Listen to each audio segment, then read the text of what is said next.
So are you aware where you are in space? When you're doing a somersault, do you know where you are in space? Do you know where the people are around you? Are you in good control of where you are and linking those things? Mobility is a big one. Mobility for me is different to flexibility. Flexibility is the length of a muscle around a joint. Mobility is the ability for you to have range around a joint, but also control of movement around a joint.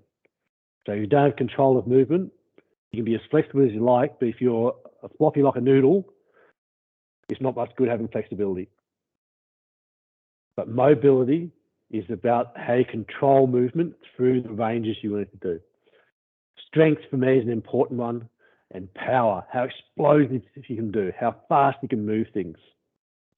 Because a lot of your movements in artistic swimming nowadays are getting more and more explosive, more and more dynamic in how they do things. Very sharp, powerful movements. Yep. So when I work with athletes, I do a little process where I call it creating a unicorn. It's going to sound a little weird. So creating a unicorn is when I start with I go out and try and find what the world best in all these different categories are. So your artistic swimming skills, I'm not going to talk about. What does world best look like? What's the absolutely best of the world look like? The same, what is fitness for the world best, strength for the world best, power, mobility, coordination, spatial awareness. But I look at not in one person as in all people. So this is where we are for all different people. So this is an impossible dream to be the world best in everything. No one in the world is the world best at everything. Everyone has strengths and limitations and weaknesses. So on this process, I'm going to use myself as an example. So Alexander's going to have a laugh at me. I look at my artistic swimming skills, and seeing I've never been in the pool doing artistic swimming, it's probably a level 1. It's very low level. It's terrible. Look at my fitness. Well, I sit in front of a computer for too much of my work nowadays and don't do enough work. So my fitness isn't great. My strength, I think I'm up there. Being a strength coach, my power is really up there. Whereas I was an ex-100 meter sprinter, so my explosive power is really good. My mobility is terrible. I can't even touch my toes. Coordination is pretty good because that's my role in my job. My spatial awareness is not too bad. It's average. So when I look at this, I start thinking where my strengths are and where my weaknesses are. So then I can start training and looking at where I need to develop to be the world's best. But at the end of the day, my stars will never align number 10 with everything I do. But it also then shows me where my strengths are. So looking at this, I probably wouldn't be the flyer in artistic swimming in a team because my spatial awareness is okay, but not great. My mobility is terrible. My fitness is terrible. But my strength and power is really good. So maybe I'm one of the people doing the lift because I have really good strength and power. So that's where I dominate in the team. I need to build the others up to minimize. So that's a thought process, again, of how I develop these, my understanding of why I want to develop these things, how I want to work with my athletes. So how am I going to do that? First, we need to understand where capacities are trained and challenged. A lot of the training you do is in the pool, which is great, but you need to understand where each of these fitness, strength, power, mobility, coordination, spatial awareness, how are these challenged in the pool? And at the end of the day, I'm going to tell you, you can't get it all done in the pool. No sport gets it all done in their sporting environment. Everyone trains outside it. So how do you train? You need to look at ways of challenging and looking at developing those capacities outside. So we use the dry land sessions to do a lot of rehab physio, as Vivian talked about last time, around specific movement patterns, developing areas around hip and control. But we also use the S&C sessions to develop all those capacities, plus additional training. So it's not just about getting in the gym, lifting weights and going grrr a lot. You look at what's on the internet, compared to what I do with high-performing athletes, 90% of what's on the internet has nothing to do with elite athletes. Yep. So we're looking at how we can optimize our training, because you've got limited time, especially if you're an athlete who works or goes to school, you have highly limited time. So every time we rock at the training, we're not optimizing and getting the most out of it. So where can we do that? Things like, are you doing a specific dry land warm-up to develop strength as a 5-10 minute routine before you get in the pool? It allows you to overload and develop these strengths. As part of your warm-up or as part of your cool down, are you doing some strength work to develop your weaknesses? Are you doing additional fitness work in other ways to do it? Yep. Last thing we need to really understand is time to develop a capacity. It can't be done in a week. It needs to be consistently done over an extended period of time. There's some things like explosive speed and power taking it a lot longer, take months to get any development improvement if you're consistent with it. With other things, you can improve a lot faster. So, last thing we need to understand is how to overload. Because overload is a way we challenge the system. All the training sessions we do, we need to do them in a way that is just enough to challenge our system without completely destroying it, but we need to challenge our system every time we train. Otherwise, we get very good at something at that level. We never improve unless we keep challenging the system. So in my environment, when you go into a gym or a dry land session, look at things like direct load, constant and variable. So direct load means put weight on your body in that place. Or we do things with, can't see this, I'll start it later, bands. So how do we do band control work? So we overload by velocity, doing things really slow or really fast. We'll do a little bit of that when you start doing the movement pattern work. Complexity. How do we do things that challenge our body in a more complex movement pattern? So a squat, a simple movement pattern, standing on one leg and doing a squat is a more complex movement pattern. It's a harder challenge for the body to coordinate and move. How do we challenge the body cognitively? I'm really big on this. How do we challenge the brain to understand what the body's doing? Yep. All these different ways of loading have positives and negatives. So positives and limitations, I call them negatives, but limitations. So we need to use all options in our training, how we do that. So basically, we're now off this going to do some basic movement patterns and strength work. So what are the key movement patterns that I'm going to teach today? I'm going to teach a squat, a lunge, a hip hinge, and we'll do some upper body stuff linking torso. So we'll do 4 things: a squat, a lunge, a hip hinge, and some core work linking upper body. Easy? Simple? Joyous. Okay. This is where we're going to get up and do some stuff. So you can see me here. I'm in my lounge room of my home. So again, you saw my cat, or my daughter's cat. One of the cats go running through the lounge room. If you can hear a bit of music or something in the background, my daughter's watching a video. So we're going to start with some simple things. So those who want to jump in and join, turn your video on, so I can see what you're doing a little bit. So we're going to start with some basic things at the moment. So really basic. We're going to start with a squat. And again, I'm probably a little strange in the way I teach things, so that's okay. So again, Alessandra will very much be happy with that, saying I'm strange. So we're going to teach a squat. A squat is a real balance control exercise. Am I balanced? Am I in control? Can I hold my body in good positions? So the big thing I'm going to ask you to do is to listen to the story your feet are telling you. So now you're standing here balanced, feet shoulder width apart. Where are your feet? Are you on your toes, on your heels, or balanced in the center of the body? I want you to feel balanced in the center of your body. Yep, lovely. So we're going to do a squat. So a squat is like us getting a big spring and pushing ourselves into the ground. So feet balanced. And the big thing, I want you to listen to your feet. Your feet should not change from the position they're on at the moment. So you're not on your toes, you're not on your heels, you're balanced to the center of your feet. So we're just going to control down to quads parallel. Let's go.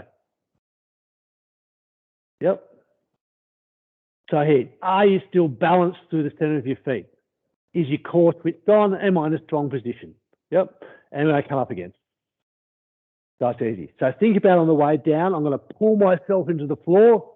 I'm going to push myself back out of the floor. So the only strong point we have is with the floor. So easy. So we're going to do an easy 5 reps. Smooth in, smooth out. And again, switch the core on, be nice, strong body positions. So we're going to talk about how we vary and make this more complex and difficult. Keep going, do 5 reps, don't stop just because I stop. Remember, I'm old. I direct you what to do and demonstrate 1 rep, and you can do the rest. So we're going to make this a different loading. So we're going to do this first really slowly. Yep. So the first thing we're going to do slow is we're going to do 3 reps with a 5 count down, a 5 count on the bottom, and a 5 count up. So it looks like this. 1, 2, 3, 4, 5. 1, 2, 3, 4, 5. 1, 2, 3, 4, 5. Yep, everyone go. 3 reps. Slow countdown. 2, 3, 4, 5, and hold the bottom. 1, 2, 3, 4, 5, and slow up. 1, 2, 3, 4, 5. Go again. 3 reps.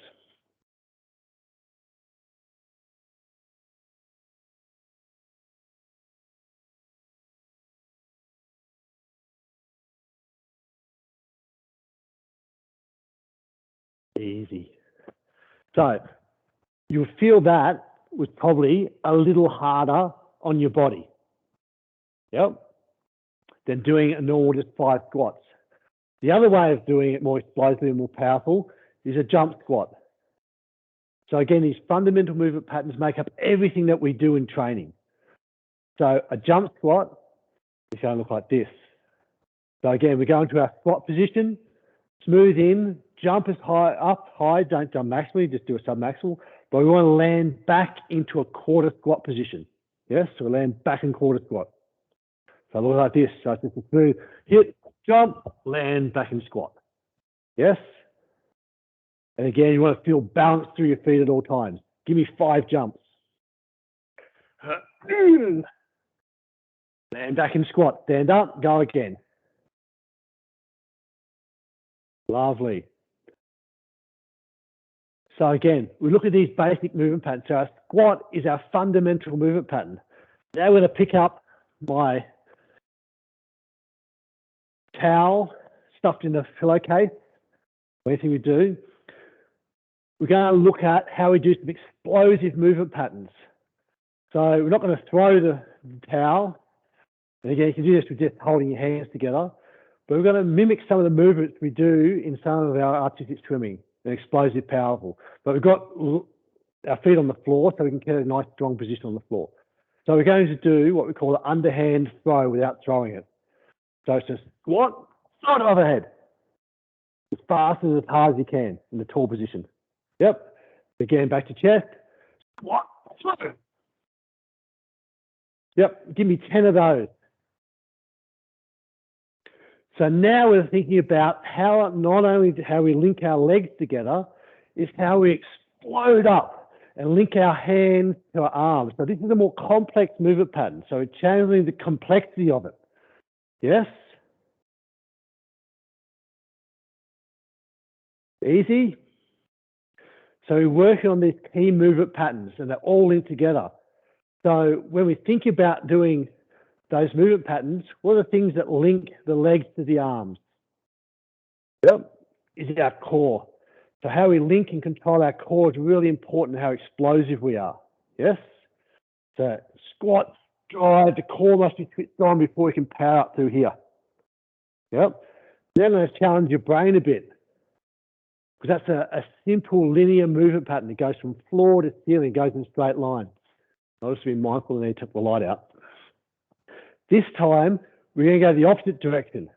We're going to throw up with our hands or squatting down to a squat position with our legs. Squat. and go. So how fast you can transition and go at that strong squat position on the bottom with your hands above your head.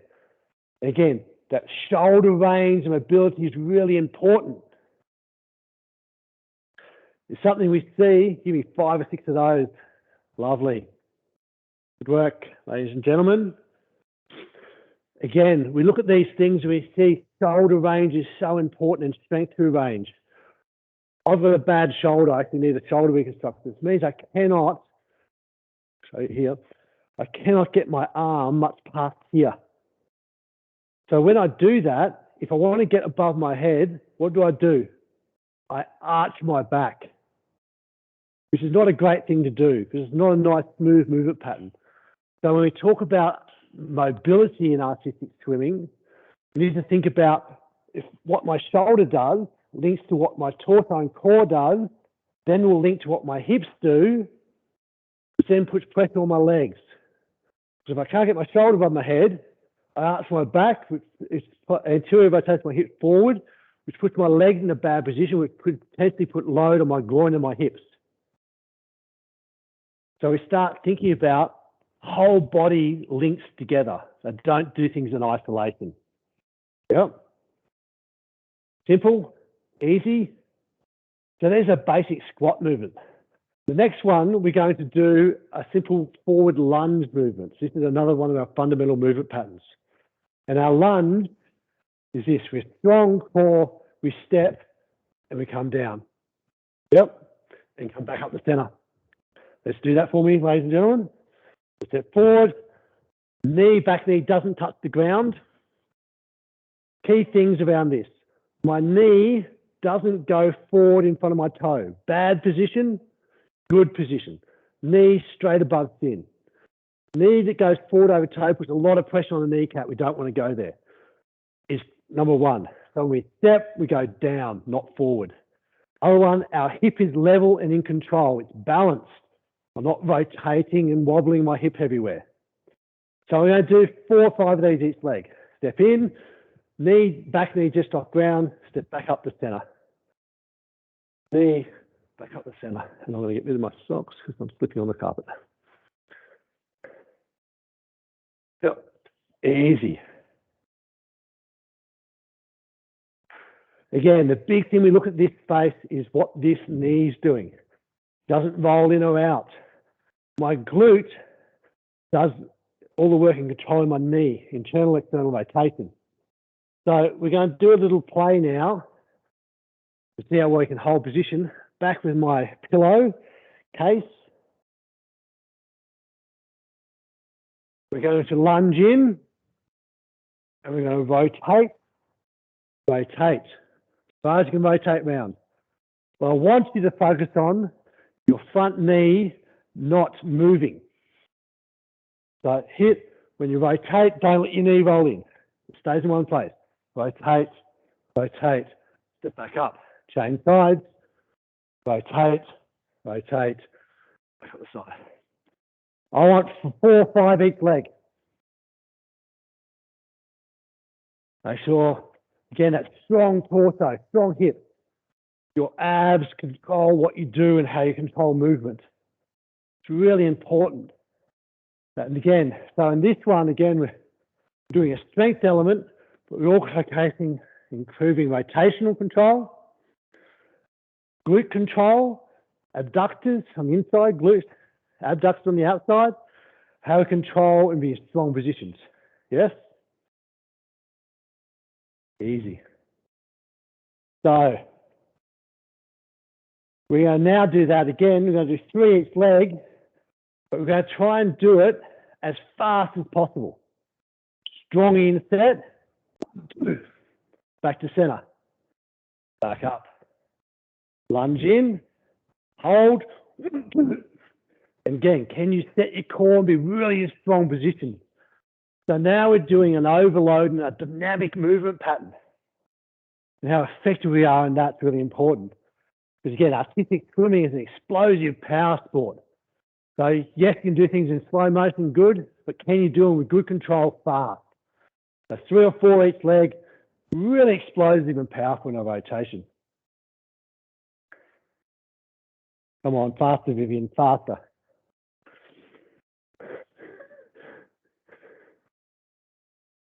Lovely. Again, we're focusing on that knee, but knees controlled by our hips and our glutes. Our core links all this together. Powerful, explosive movement patterns are created through the core linking the upper body and lower body. Yes? But we don't want to do single things in one plane. We do things in other planes. Now, artistic swimming is a very lateral movement pattern as well. So we're going to do a simple lunge, lateral lunge. So it looks like a simple step. Again, one leg straight, bend over, chest on top of quad. Don't do it with your body upright because that puts a lot of pressure from the knees. Not a strong and powerful position. Again, step. I'm going to do it sideways. Step. Stick your body out. Where's your booty? Stick it out. Drive it in. Strong position. Push back up again. 5 each side. 5 left, 5 right.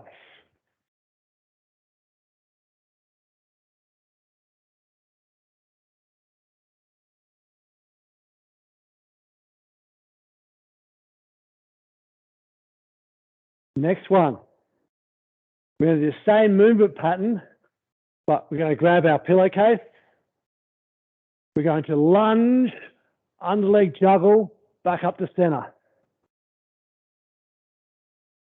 Now I'm going to think about how your cognitive is working, how you're challenging. Can you do that? Lunge, under leg, up, back to center. Keep your nice strong torso. Don't collapse on it. Under leg, up, back to center. Lunge, under leg. Am I in a strong position? Again, we look at this and go, what are your ranges? If you can't get in this long, strong position here, to do this with a nice flat spine, neutral spine means the body doesn't need to be upright, but stays neutral in the back position. If you can't get down here, you're now thinking about, I don't have the hip range mobility to get through what I want to do. So again, remember I talked about mobility is about being strong and powerful through the ranges you want. If you can't get that lateral lunge in this underleg juggle, I'm thinking your hips aren't good enough, aren't strong enough and don't have good enough control. Yep, easy. So we've done a squat, we've done a lunge. I'm out of breath because I'm talking too much. Next one's called a hip hinge. I think the first thing we're going to do is a simple arabesque. Everyone knows what an arabesque is. I'll now demonstrate it terribly. Down on one leg, balance into this position. And back up. We do have a slight knee bend. We don't do it with a dead straight leg. And in control. What I want to see is ankle, knee, hip, shoulder in a nice, it's going to have a bit of a curve in it, but a nice smooth curve. There's no big breaks in it. I'm probably looking terrible in this space because one of my weaknesses was my really bad flexibility. So for me, that's a high hamstring load that I can't quite get in body position to do that effectively. Yep. So again, we're going to do that. 4 or 5 each leg, control, smooth, in and out. Again, we're now challenging also our balance and control. So that control of motion, control of movement, and our balance is an important thing in that as well. So when we're doing this, when we're doing these movement patterns, think about, am I aligning my body effectively? Am I creating nice shape in my body? Or am I doing this with a disjointed, bad shape, curved back, really bad body positions? Yep. So smooth, controlled, and in shape. Yep. Lovely. The other thing I'm going to look at, once you've done a simple hip hinge, again, a hip hinge is about how you can move around the hip. So the other one, the big move around the hip, around power-wise, is your hamstring. So we're going to do a simple hamstring bridge exercise. So we're going to lie on the floor. Hopefully you can all see me. I'll pull myself down a bit. On your back, one leg straight on the floor, one leg 90-degree knee bend. Arms out if you want to do it, or make it hard, arms up. And all we're going to do is lift up. So my knee, my hip, my shoulder forms a nice straight line. And go down again. Up and down to the floor. Up and down to the floor. Easy. So we're going to do two variations of this. Give me 5 of those. So from front on, it looks like this. Position, up, down to the floor. Side, simple, up, and down to the floor.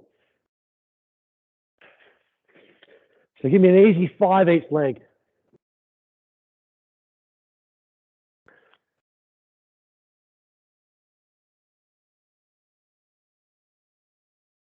So this, really think about what your glutes and hamstring are working together in partnership.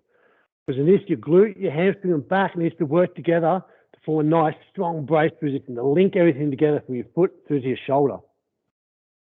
So how you're holding these positions is really important. Yep. Again, this all links to that thought process we had off the last presentation that Vivian gave about our control of our hip links into the back issues, links into the shoulder issues. All these things are really important. Now I'm going to make that exercise a little harder. So we're going to go bridge, hip rotation, back down again. So it looks like this from front on. It comes up, my knee, my hip, my shoulder, my stance leg stays the same. I drop my hip, and I bring it back up the center. And go down, up, rotate, up, down. So let's go this way. So I go up, rotate. So again, my hip, my knee, my hip, my shoulder stays in a straight line. I rotate my hip back up the square, lower myself back down. Up, rotate, down. So give me 5 or 6 of those each leg. So again, now what we're doing is really emphasizing what my glute's doing. So my glute for you guys is really important. I want, for any artistic swimmer, their glutes to be strong and powerful, their quads to be strong and powerful, all linked together around strong hip positions. Do you feel that more in your hips? Yes? More in my glutes. Easy. Okay. So 5 or 6 each leg. Really focus on that control, on that stance leg, the foot is on the ground, that your knee, your hip, your shoulder stays in a nice straight line as you rotate the hip. So we're adding complexity to a simple movement pattern. The simple movement pattern is a straight up and down. Now we're adding complexity of 2-dimensional or 3-dimensional movements in different planes, which is artistic swimming. Artistic swimming is such a dynamic, multi-directional sport. We need to train in that way, develop strength in that way. Yep. Last thing I'm going to do is talk about core. And again, core is a whole of back, whole of torso, we say, not whole of back, whole of torso. So how it all links together is really, really important. Because this allows us in the water to link our hand movements to our foot movements, allows us to produce force effectively and not waste energy or not waste power. Because if I break the chain by having poor core, I lose power in what I do. Yes? And it creates a whole series of issues around injury, overuse injury, if you don't have good body control, and in the end, poor performance outcomes. You can't explode, you can't move. If I'm doing egg beater crazy underwater, I want to do dynamic set positions with my arms. If I have a poor core, I wobble, I move around. I don't get a nice set because I'm trying to create these movements in 2 places in 2 different ways at the same time. So basic core control is really important. So I want everybody to lie on the ground on their back, feet flat on the floor, lie on the ground, and I want you to think about how I switch my abs on. So I don't switch my abs on by going blur and my stomach comes up. I switch my abs on by trying to pull my belly button down into the floor and squeeze my back into the floor, squeeze it on. Another way of viewing it is grab your fingers and stick it into the sides of your abs. And as you pull down, your fingers should be pushed outwards Nothing should go upwards. So that's how we set our core. So we'll think about that. The first thing we're going to do is set our core, and then we're going to bring our shoulders a centimetre off the ground and hold. So first set, squeeze and set, squeeze our shoulders centimetre off the ground. And hold that position. You should be able to hold that position effectively and well. It shouldn't be that much of a challenge for you.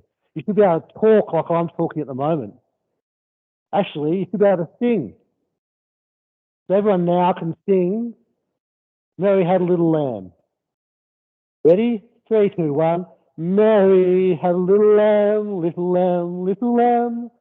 I'm a terrible singer and I apologise for my very bad singing. But that's what we need to be able to do. Can we move these? But when we do our core stuff, we need to be able to switch this on and hold it. Most mistakes people do with core is they switch it on the way up, on the way down they go, nah, and relax. I don't want that. So we're going to do a simple 15 crunches. But all we're going to do is set our start position. So again, lie on the floor, relax, switch everything off. I want you to set your abs. Pull your belly button down into the floor. From there, we're going to lift our shoulders a centimetre off the ground. That is now our bottom position. We don't go any lower than that. From there, we come up 3 or 4 centimetres, go down to 1 centimetre. Up for 3 or 4, down to 1. Up for 3 or 4, control, smooth, down to 1. We're going to do an easy 15 of those. So that's what, 3 so far, 4, up, smooth control, down, smooth control. An easy 15. Are you starting to feel your abs working yet? I hope so. Because again, we're working our abs properly because we don't do abs like this crunch and go up and down. It's a dynamic control movement pattern. Yep. How are we up to? 10, 5 more, another 10 more. Keep going. I'm not doing it, so I don't feel anything. Yep. And what's now 15 rest. So the last thing we'll do in this phase is I need to move away from that. That's a good starting point on stuff we do on the floor, but I want to do some additional core work that allows me to link our upper body with our lower body. So again, we keep talking about this linking position. So what I'm going to get you to do is be in all fours position like this, abs squeezed and set, back nice neutral spine, 90-degree hip, 90-degree hands. Easy. From here, I'm going to lift my knees a centimetre off the ground.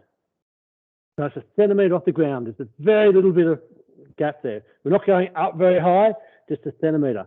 We're going to squeeze and set our abs and hold that position. And then we're going to do something simple. We're going to lift one foot off the ground and kick ourselves in the butt.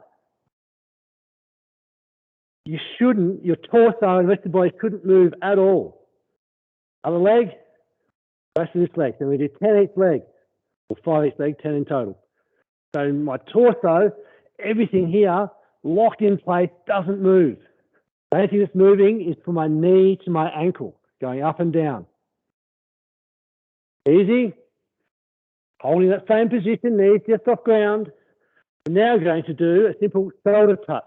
So my hand comes off the ground, touches my opposite shoulder, then down, hand, shoulder, hand, shoulder.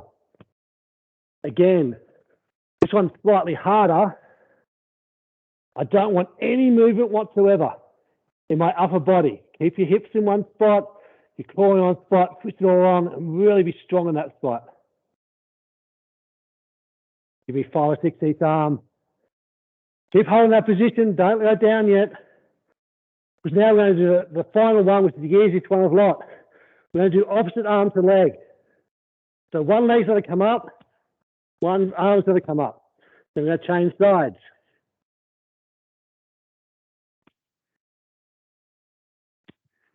Five or six each arm.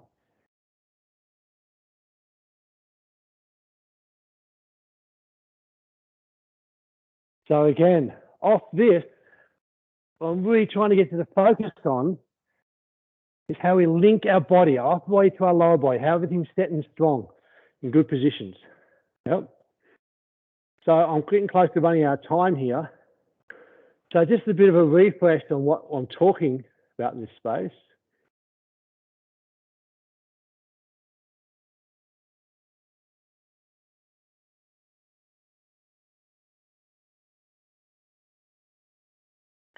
So again, these fundamental movement patterns that we do, the squat, the lunge, the hip hinge, the core, upper body pushing, pulling, body control, slow, fast, dynamic movement patterns, is all about overlaying the body, overlaying the system. The key source of this exercise.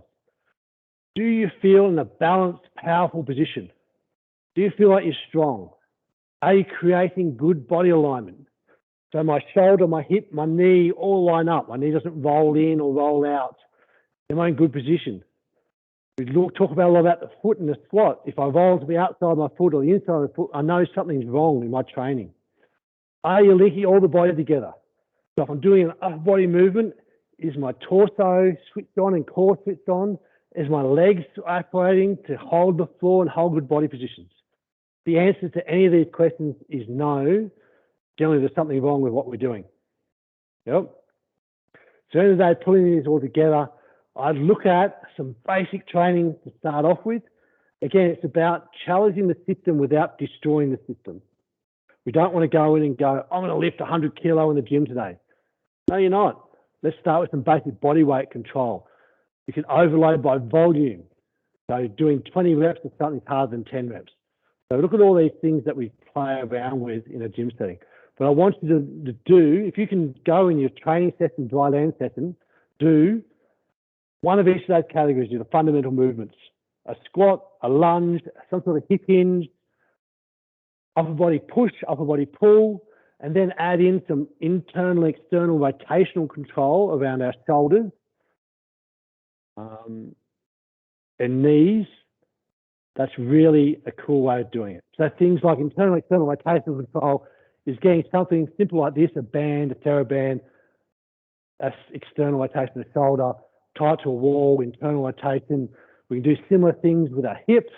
We tie it to a wall and doing some hip rotations, these sort of movement patterns, hip lifts, internal, external rotation of around the hip are really important. If you can do a training session as dry land, even on the side of the pool, of those basic movement patterns, a squat, a lunge, a hip hinge, a nice solid linking core exercises, the core done correctly, with a little bit of shoulder and hip health exercises, you're really a good starting point to progressing where you want to go. Yep, easy. That's the end of my presentation. So I've got 10 so minutes left. Are there any questions from anybody? No one gets to go home until I'm asked at least a couple of questions. Anything at all? Did you understand what I was doing? Did it make sense? Yep. Next question is, do you think you can apply that in your environment? Was it I don't think it's very hard to do. You just need to be smart about how you do it. You don't need a gym. I've got a great gym. My gym is huge. It's versus the size of a swimming pool, a 50-meter swimming pool. So I've got a massive gym. I've got all the equipment, all the stuff.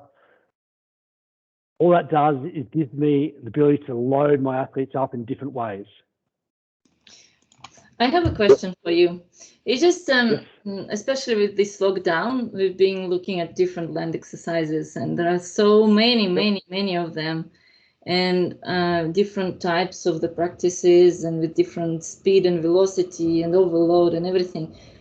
Do you know any website that kind of assembles it all together in a good way, like making good list of exercises with different, what would be, because you're in this area, what would be your suggestions in terms of the sources? Yeah, I probably don't know a good website. Because of the nature of my job where I operate, I don't work in that space, so I work with that. I have shared with the artistic swimming girls home programs.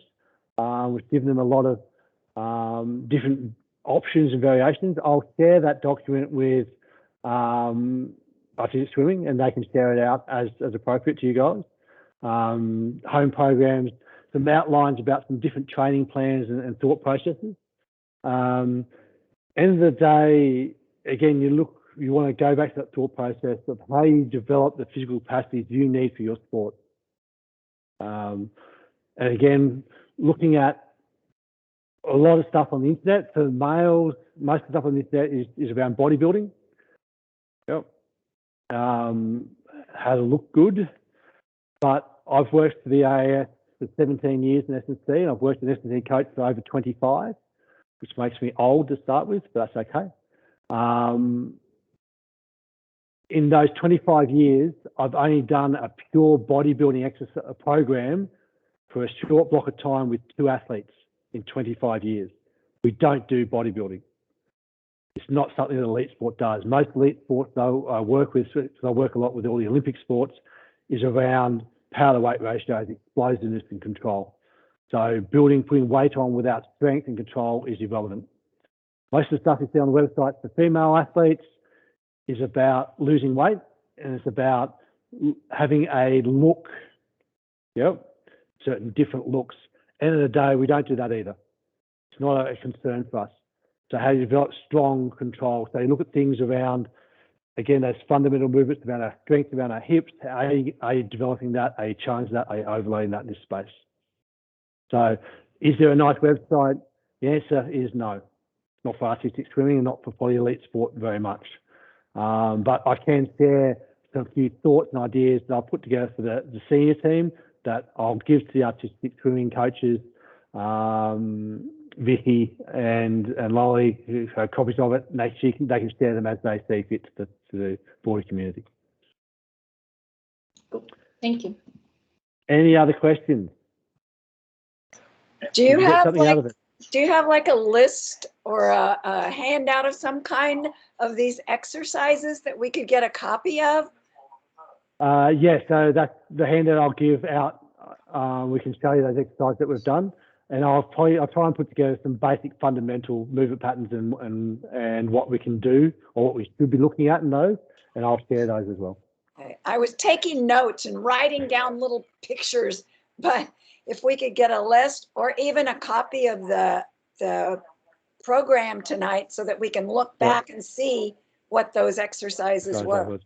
Yeah, absolutely. I'll share the presentation as well, so you can all have a copy of that. That's fine. That would be great. Thanks. Any other questions from anybody? Any comments? Did anyone like my singing? Loved it, Ross. Don't lie. Better than mine. All right. So again, for me, thank you for coming along tonight. Thank you for giving me the opportunity to come and share stuff with you. I'd like to thank Artistic Swimming Australia for the opportunity. I'd like to put a big thank you out to Vivian for her presentation the other night and putting a lot into this presentation as well. Good luck with all going forward. Whatever level you're at, whether you're going to the Olympics or the Masters or just want to do it for fun, again, jump in, enjoy it, have fun, challenge yourself, and try and develop the capabilities you need for your level. That's all we're trying to drive and do in this space. So enjoy it. Good luck with it going forward. I hope to see some of you again soon. Thank you so much. Have a good night. Thank you. Thank you. Pleasure all. Thank you.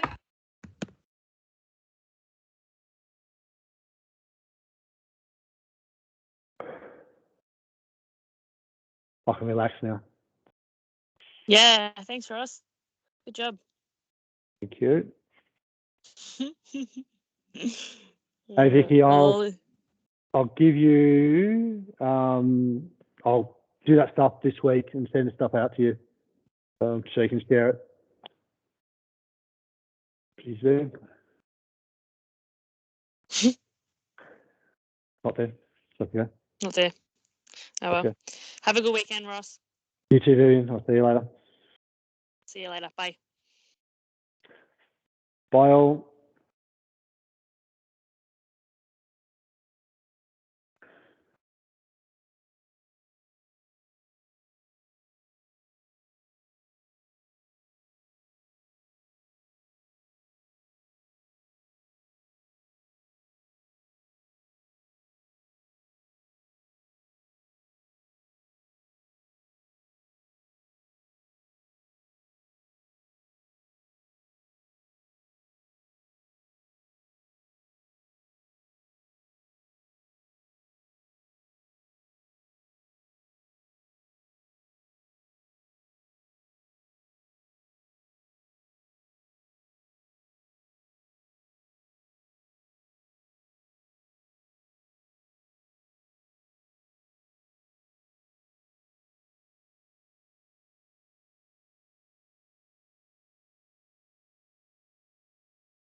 Hola.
Hola. ¿Quién sos vos ya?